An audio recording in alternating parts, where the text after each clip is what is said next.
কিভাবে মশলা সংরক্ষণ করে রাখবো আজকের ব্লগটা এটা নিয়ে। আসসালামু আলাইকুম, চলে আসলাম অনেক মশলাপাতি নিয়ে আর এটা নিয়ে আজকের ব্লগটা।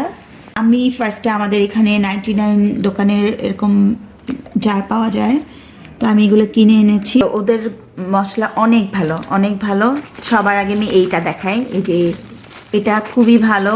আমি আগেরবারও এনেছিলাম, এবারও আবার এনেছি। এই যে এটার নাম জয়ত্রী। এটা খুবই মানে অন্যরকম স্মেলটা, আর কোয়ালিটিটাও ভালো, কালারটা দেখেই বোঝা যাচ্ছে। তা আমি এগুলো এনে আমি এরকম জিপলপে করে রাখি, কারণ এতগুলা কৌটায় রাখা সম্ভব না, এই জন্য এগুলো একটু কম লাগে। তাই জয়ফল, শাহি জিরা, বড় এলাচ, বড় এলাচের কোয়ালিটিটা ভালো, লবঙ্গ এটা সবসময় লাগে, স্টার অ্যানিসটা আমার খুব কাজে লাগে, এই জন্য আমি এটা এনেছি। আমি চাইনিজ ফুডে দিই আর এমনিতে বিফ টিপ এসবে দিই। গোলমরিচ তো আমার হচ্ছে সবসময়ই দরকার হয়, এলাচ, আরও জিরাও ছিল, ওগুলো আমি ঢেলে ফেলেছি, এখানে নাই। এখন আমি আমার যে গুঁড়া মশলাগুলো ওগুলাতে যাব। মশলাটা হচ্ছে পিৎজা, পাস্তা, স্যান্ডউইচ মশলা, চিকেন ফ্রাই, রোস্ট, মানে চিকেন ফ্রাই বা রোস্টেও দেওয়া যাবে, আমি ঠিক জানি না, মানে চিকেন ফ্রাই রোস্ট লিখে দিছে। রোস্ট অবশ্য দিব না, রোস্ট আমি ডিফারেন্টভাবে করি। পাপরিকা পাউডার, আমি এতদিন ভাবতাম যে কাশ্মীরি লাল মির্চি আর পাপরিকা একই টাইপের, পরে বললো যে না, বিরিয়ানি মশলা, বিরিয়ানি আমি কম বানাই, তাও এটা আনলাম, ট্রাই করব। আসলে আমার সব কিছু নিয়ে বেশি একটু জানার ইচ্ছা, যে কি কেমন বা খেতে কেমন, খাবার জিনিস হলে তো কথাই নেই, সব কিছুই টেস্ট করতে ইচ্ছা করে। তো ওই জন্যই আনা সব কিছু, সব ধরনের। বলতে আপনার দোকানে যা যা আছে সব দেন।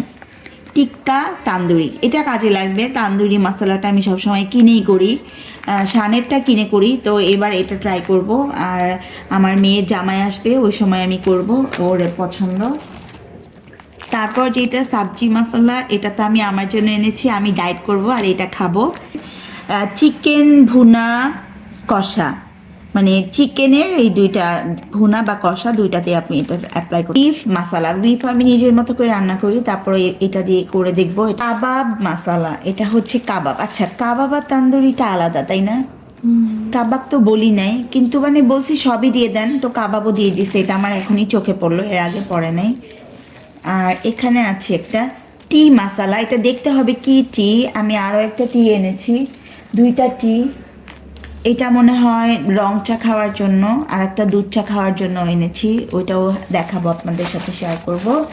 আর এখানে আমি একটা মানে দেখলাম যে চন্দনের কাঠ পাওয়া যায়, পরে ভাবলাম যে এই কাঠ আবার কে ঘষে ঘষে লাগাবে, এই জন্য স্যান্ডেলউডের পাউডার নিয়ে আসছি। আর এটার সাথে তারা আবার বলল যে আমি যেন এইটা লাগাই, এই যে মুলতানি মাটি, বললো যে স্যান্ডেলউডের সাথে আপনি মুলতানি মাটিটা ইউজ করবেন। এটা এটা এটা মিলিয়ে একটু গোলাপ জল দিয়ে, সাথে একটু ওই যে কেশর, মানে ওরা বলে কেশর, এটা কি, জাফরান, হ্যাঁ জাফরান, ওইটা মিক্স করে একটা পেস্ট করে লাগালেন, একটু মুখে সমস্ত দাগ চলে যাবে একদম। আচ্ছা বলেন তো এটা কি? এটা হচ্ছে এই যে দারচিনি, এগুলো আরও এনেছিলাম। আর আমি তো আমার বাসা যেহেতু মানে নিচে যেহেতু রান্না করি, আমার নিচে অনেক চলে গেছে, আর উপরে কিছু আছে, ওইটা নিয়ে আপনাদেরকে দেখাচ্ছি। দারচিনিগুলো এত সুন্দর ঘ্রাণ আর এত চিকন, এই যে দেখছো চিকন কত। বিশেষ করে যাদের দারচিনি গুঁড়া টুড়া করতে হয় তাদের জন্য এটা একদম বেস্ট। দারচিনি এটা কেউ গেলে তো দারচিনি অবশ্যই আনবেন, দারচিনিটা খুবই ভালো। কলকাতার যেটা নিউ মার্কেট আছে, নিউ মার্কেটের ভিতরে চলে যাবেন। নিউ মার্কেটের ভিতরে গেলে পরে অনেক শপ আছে যেগুলাতে এগুলা বিক্রি করে। আচ্ছা, এভাবে করে লিখে রাখি, অনেক সময় দেখা যায় খালারা ঢাকনা বা আর এইদিকে অনেক সময় দেখা যায় না মশলার জন্য, এই জন্য আমি দুই পাশেই লিখে নিচ্ছি। আমি জানি না কেমন লাগবে খাইতে পিৎজা পাস্তা, যদিও পিৎজা পাস্তাটা আমি নিজেই বানাই, বেশ মানে নিজেই বানাই করি। ওরা তো বলছে যে ধরো বিরিয়ানি মশলা, এখন এটা কতটুকু দিব, কি বা এটার সাথে আর কি ইউজ করব, এরকম কিন্তু কিছুই লেখা নাই। এটা আন্দাজ করে করতে হবে আসলে। যেমন আমাদের দেশে যে মশলাগুলো পাওয়া যায়, রাঁধুনি বা এগুলো একটা সুবিধা। যেমন তোমাদের মতো যারা ইয়াং আছে তারা যদি করতে চায়, তো তারা শুধু জাস্ট কিনবে আর হচ্ছে রান্না করবে। ওখানে সব কিছু লেখা থাকে যে এতটুকু চিকেন দিবেন, এতটুকু এটা দিবেন, ওইটা দিবেন, এটা একটা সুবিধা।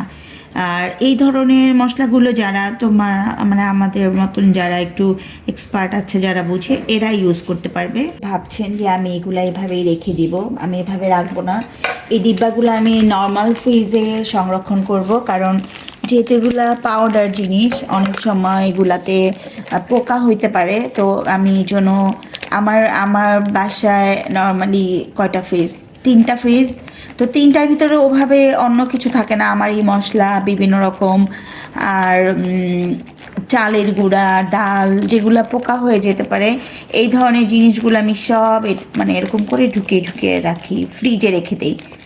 পাস্তা বলেন, যদি বেশি কিনে ফেলি খাওয়া হবে না, ওই জিনিসগুলো আমি সব হচ্ছে এরকম করে রেখে দিই। তো ওই যে অনেকগুলা একটা করতে তো জায়গাও হবে না মনে হচ্ছে, তো আমার বাকিটা খেয়ে ফেলতে হবে। আমি যেভাবে আনছি ভেবে যে একটু ঝাঁকা দিলে কিন্তু নিচে নেমে যাচ্ছে। অনেকে আবার বলবেন যে এগুলো আবার বলার কি আছে, বলছি হয়তো বা অনেকের কাজে লাগবে। মানে আমাদের মেয়েরা তো এগুলো জানে না, আমাদের এইচের মেয়েরা। অনেকের হয়তো বা ছোট ছোট টিপসগুলো কাজে লেগে যেতে পারে। সবাই অনেক এক্সপার্ট হয় না সব বিষয়ে, এটা চিন্তা করে হচ্ছে বলা। আচ্ছা, আরেকটা জিনিস দেখাই, এটা দেখাতে আমি এবার না টি কিনি নাই, মানে মানে কোনো চা ওভাবে কিনি নাই, শুধু এটাই তুলসী জিঞ্জার টি এটাই কিনেছি শুধু। আর আমার অনেক গ্রিন টি ছিল, আর আমি একটা ডাবরের একটা গ্রিন টি অনেক ভালো, আমার এবার ঠান্ডা লাগার পর আমি ওইটা খেয়ে ভালো হয়েছি। আমি প্রত্যেকবার অ্যান্টিবায়োটিক খেতে হয়, তো ওইটা হলো আনতে চেয়েছিলাম, আর ওইটা আমি কোথাও পাই নাই, এই জন্য আমি কিনতে পাই নাই। আমি যখন ডাবরের যে টিটার কথা বলতেছিলাম বারবার যে ওই গ্রিন টিটা আছে কিনা, তো উনি আমাকে এটা বের করে দিয়ে বলছে যে আপনি এই চাটাই বানাই খাবেন, ওইটার মতোই একই রকম লাগবে। তো আমার কাছে মনে হচ্ছে এটা একটা রং চার মতো আর কি ফ্লেভার দিতে পারে, তো আমি এটাকে একটু ঢেলে রাখি, খেতে হবে এমন। হার্বাল এলাচ দেওয়া, অনেক হার্বাল দেওয়া আছে। ও আচ্ছা, হার্বাল টি, মানে হার্বাল টি সব দেওয়া আছে, শুধু জাস্ট তুমি বয়েল করবা আর খাবা। আচ্ছা, ভালোই তো, স্মেলটা অনেক ভালো। মাথায়। আচ্ছা, এই যে খুব ইজি টু ইট, এটা হচ্ছে টি। এই যে আমার সব কিছু রেডি হয়ে গেল, আমি সব কিছু ঢেলে এভাবে করে রেডি করে ফেলেছি, আর নামও লিখে রাখছি বোঝার সুবিধার জন্য। তো আপনাদের কাছে একটা প্রশ্ন থাকবে, সেটা হচ্ছে আমি বুঝতে পারছি না, আমি এখানে দেখতে পাচ্ছি কাবাব আর টিক্কা তান্দুরি, তো এই দুইটার মধ্যে কি পার্থক্য আমি এটাই বুঝতে পারছি না। আপনারা যদি কেউ জানেন অবশ্যই আমাকে কমেন্ট সেকশনে জানাবেন। তো এই ছিল আমার আজকের ব্লগ। আল্লাহ হাফেজ, টাটা।